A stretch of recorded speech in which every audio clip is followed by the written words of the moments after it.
Honorable Chairman Sir, UGC, I humbly submit the following suggestions regarding exams of final year classes for your kind consideration. Suggestion number 1. The students are under high pressure and great mental stress.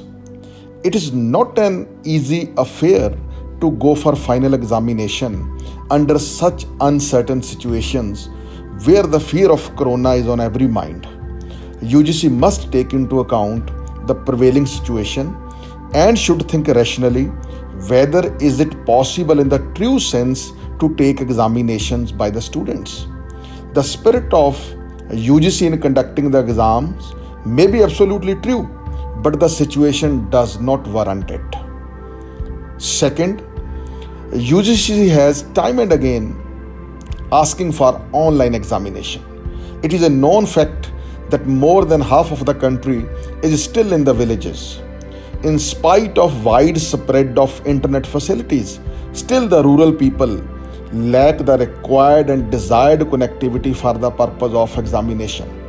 The students may be having their smartphones and the data package on their phones, but can the examination be done on phones?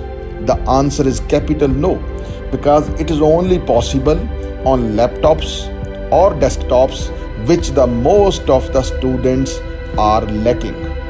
UGC must take into account this practical difficulty.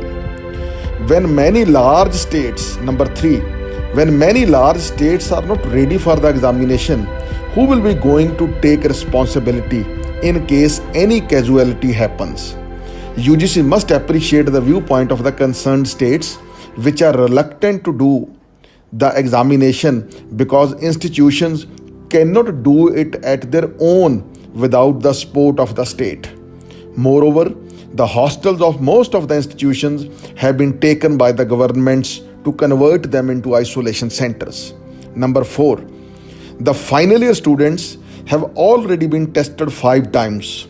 Moreover, in the current semester, they have also been evaluated on the basis of their internal assessment and continuous evaluation. So it is not at all a wrong proposition to promote them on the basis of their internal assessment and average of 5 semesters. Number 5, the students who wish to improve their grades, they can be given the opportunity to do so when the situation turns normal. The present situation demands that they should be promoted so that they can start their next course of action.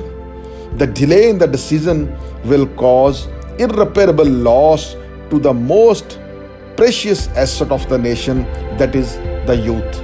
I hope and believe the officials, the chairman and the high-ups in the UGC must take into account the very interest of the large section, the most important section of our society, that is the youth.